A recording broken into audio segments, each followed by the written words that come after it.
Hi friends, అందరూ బాగున్నారా? ఈరోజు మనం మన బ్యాంక్ బ్యాలెన్స్ మన మొబైల్లోనే ఎలా చూసుకోవాలనేది తెలుసుకుందాం రండి. తల్లికి వందనం బ్యాలెన్స్ లేదా ఇతర బ్యాంక్ బ్యాలెన్స్ వివరాలను తెలుసుకోవడానికి మీరు ముందుగా మన స్క్రీన్ మీద కనబడుతున్న బ్యాంక్ అకౌంట్ ఏదైతే అది మీది ఎంచుకోండి.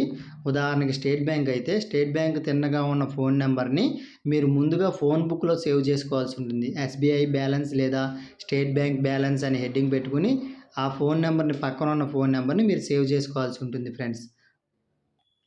ఇక్కడ కనబడుతున్న బ్యాంకులే కాకుండా వేరే ఇతర బ్యాంకుల బ్యాలెన్స్లు కూడా ఎలా తెలుసుకోవాలనేది నేను మీకు వీడియో ఆఖరిలో చెప్తాను. వీడియోని స్కిప్ చేయకుండా చూడండి ఫ్రెండ్స్.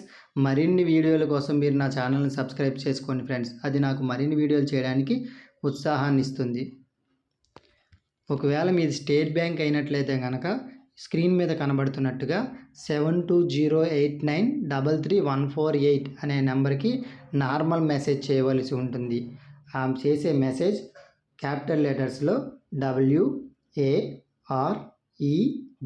అని టైప్ చేసి స్పేస్ ఇచ్చి మీ అకౌంట్ నెంబర్ ఏదైతే ఉందో ఆ అకౌంట్ నెంబర్ని ఫుల్గా టైప్ చేసి ఈ పైన కనబడుతున్న నెంబర్కి మీరు నార్మల్ మెసేజ్ చేస్తే అప్పుడు మీ అకౌంట్ వాట్సాప్కి లింక్ రిజిస్ట్రేషన్ జరుగుతుంది. చూడండి ఫ్రెండ్స్, ఆ తర్వాత మీరు వాట్సాప్లోకి వచ్చి మీరు సేవ్ చేసుకున్న నెంబర్ ఎస్బీఐ బ్యాలెన్స్ లాంటిది ఏదో ఒకటి ఉంటుంది కదా, దాన్ని ఓపెన్ చేయండి. ఓపెన్ చేసిన తర్వాత మీరు ముందుగా హాయ్ అని మెసేజ్ పంపించవలసి ఉంటుంది ఫ్రెండ్స్. అలా హాయ్ అని మెసేజ్ పంపించిన తర్వాత మీ రిజిస్ట్రేషన్ సక్సెస్ఫుల్ అయినట్టుగా మీకు తిరిగి మెసేజ్ వస్తుంది ఫ్రెండ్స్. తిరిగి మెసేజ్ వచ్చిన తర్వాత వాళ్ళు ఏం చెప్తారంటే ఈ టర్మ్స్ అండ్ కండిషన్స్ మీరు చదువుకుని ఆ తర్వాత యాక్సెప్ట్ చేయమని చెప్పేసి మీకు చిన్న మెసేజ్ వస్తుందండి. టర్మ్స్ అండ్ కండిషన్స్ అంటే మ్యాక్సిమం ఏముంటాయంటే మీ బ్యాంక్ వివరాలు అన్నీ కూడా మీరు జాగ్రత్త పరుచుకోండి. ఓటీపీలు కానీ బ్యాలెన్స్ వివరాలు కానీ మరి ఏ ఇతర వివరాలు కూడా ఇతరులకు తెలియకుండా జాగ్రత్త పరుచుకోండి లాంటి అనేక రకమైన విషయాలు అందులో ఉంటాయి. కాబట్టి దాన్ని మనం యాక్సెప్ట్ చేసుకోవచ్చు. యాక్సెప్ట్ చేసిన తర్వాత వాళ్ళు ఓటీపీ అడుగుతారు ఫ్రెండ్స్. కంపెనీ వారు ఓటీపీని మనం రీసెండ్ చేసిన తర్వాత అప్పుడు కింద మీకు ఇప్పుడు చూపిస్తున్న విధంగా get balance, get mini statement ఇలా 4 రకాల ఆప్షన్లు వస్తాయి. అందులో మీకు బాగా ఉపయోగపడేది గెట్ బ్యాలెన్స్, మీ బ్యాలెన్స్ ఎంత ఉంది, లేదా గెట్ మినీ స్టేట్మెంట్, మీకు ఈ మధ్య జరిగిన ట్రాన్సాక్షన్స్ స్టేట్మెంట్ కావాలా అని అడుగుతుంది. మీరు ఈ రెండిట్లో ఏదో ఒకటి సెలెక్ట్ చేసుకోండి ఫ్రెండ్స్.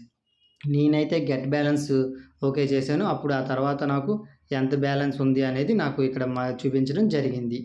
అలాగే మీకు కెనరా బ్యాంకులో కూడా ఎలా చూసుకోవాలనేది మీకు ఇంకొకసారి తెలియజేస్తాను రండి. చూడండి ఫ్రెండ్స్, కెనరా బ్యాంక్ బ్యాలెన్స్ ఈ విధంగా మీరు లోపలికి వెళ్ళి ఇక్కడ కూడా మీరు హాయ్ అని టైప్ చేయవలసి ఉంటుంది. స్టేట్ బ్యాంకులో అయితే కనుక మీకు నార్మల్ మెసేజ్ కూడా పెట్టాము, కానీ దీంట్లో నార్మల్ మెసేజ్ అవసరం లేదు ఫ్రెండ్స్. జస్ట్ డైరెక్ట్గా హాయ్ అని మీరు పెట్టేస్తే సరిపోతుంది. ఈ విధంగా పెట్టిన తర్వాత మీకు లాంగ్వేజ్ సెలెక్ట్ చేసుకోమని చెప్పేసి అయితే తిరిగి మెసేజ్ వస్తుంది. మీరు లాంగ్వేజ్ సెలెక్ట్ చేసుకున్న తర్వాత నిబంధనలను పూర్తిగా చదివిన తర్వాత అంగీకరించమని చెప్పేసి సేమ్ మెసేజ్ వస్తుంది. అలాగే సేమ్ నిబంధనలను మీరు అంగీకరించిన తర్వాత మీ పేరు వస్తుంది ఫ్రెండ్స్. మీ పేరుని మీరు చూసుకుని ఓకే చేసిన తర్వాత ఓటీపీ పంపమని అడుగుతుంది ఫ్రెండ్స్. మీ మొబైల్ నెంబర్కి ఓటీపీ వస్తుంది. ఆ ఓటీపీని మీరు సెండ్ చేయవలసి ఉంటుంది. ముఖ్య గమనిక, మీరు ఏ బ్యాంకుకి ఏ ఫోన్ నెంబర్ అయితే ఇచ్చారో ఆ మొబైల్తో మాత్రమే ఇదంతా జరుగుతుంది. ఇప్పుడు మనం మినీ స్టేట్మెంట్ వివరాలు తెలుసుకుందాం ఫ్రెండ్స్. మినీ స్టేట్మెంట్ అంటే తెలుగులో బ్యాలెన్స్ విచారణ. దాని మీద మీరు ప్రెస్ చేసినప్పుడు ఇలా కింద చూపించిన విధంగా మీకు పీడిఎఫ్ రావడం జరుగుతుంది. ఆ పీడిఎఫ్ ఓపెన్ చేసినప్పుడు ఐడి అడుగుతుంది. ఆ ఐడి మీ బ్యాంక్ పాస్ పుస్తకం మీదే ఉంటుందండి. ఆ ఐడినే మీరు పాస్వర్డ్గా ఇవ్వవలసి ఉంటుంది. ఆ పాస్వర్డ్ ఇచ్చినప్పుడు మీకు మినీ స్టేట్మెంట్ మొత్తం వివరాలన్నీ కూడా మీకు కనబడతాయి. అలాగే మీకు స్క్రీన్ మీద కనబడలేని బ్యాంక్ వివరాలు తెలియజేస్తానని చెప్పాను కండి.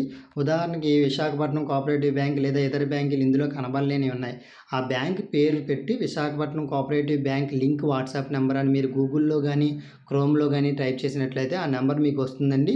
దాన్ని మీరు ఫోన్ బుక్లో సేవ్ చేసుకుని ఇప్పటివరకు మనం ఏ ప్రాసెస్లో అయితే మనం ముందుకు వెళ్ళామో అదే ప్రాసెస్లో మీరు మీ యొక్క బ్యాంక్ బ్యాలెన్స్ వివరాలు తెలుసుకోవచ్చు ఫ్రెండ్స్. మన ఛానల్ని సబ్స్క్రైబ్ చేసుకోండి. మరిన్ని ఇలాంటి మంచి వీడియోలని మీకు నేను అందజేస్తాను.